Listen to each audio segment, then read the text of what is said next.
Lundi 15 avril 2024, immeuble du gouvernement, place Royale.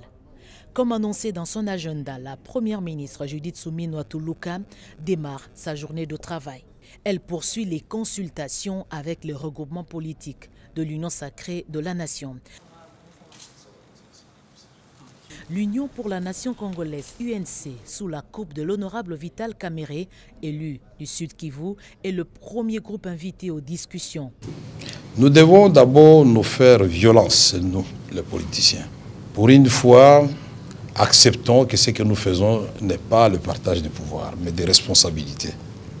Et ceux qui auront la chance d'être nommés, qui ne fêtent pas, qui réfléchissent sur la manière de répondre aux défis énormes dans un pays en guerre. C'est le premier défi. La FDC a 30 députés nationaux dans la nouvelle Assemblée nationale, conduite par son autorité morale Modeste Bahati. Ce regroupement a été également aligné ce lundi.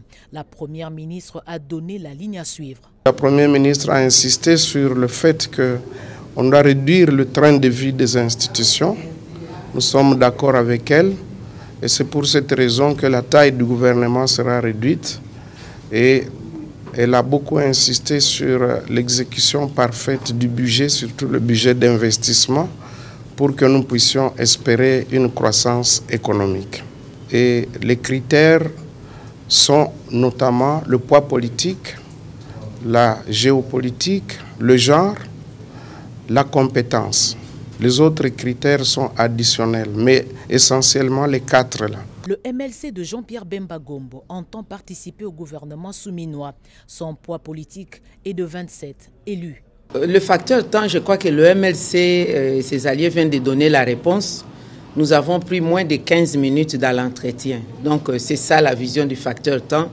Et c'est justement pour donner le temps, réduire le temps de ces cogitations à Madame la Première ministre. Et je pense que d'ici là, le gouvernement sera déjà constitué. À tous ses interlocuteurs, la Première ministre Judith Suminwa Tuluka insiste sur la nécessité de réduire le train de vie des institutions. Les compétences font partie des critères, le genre et la géopolitique aussi.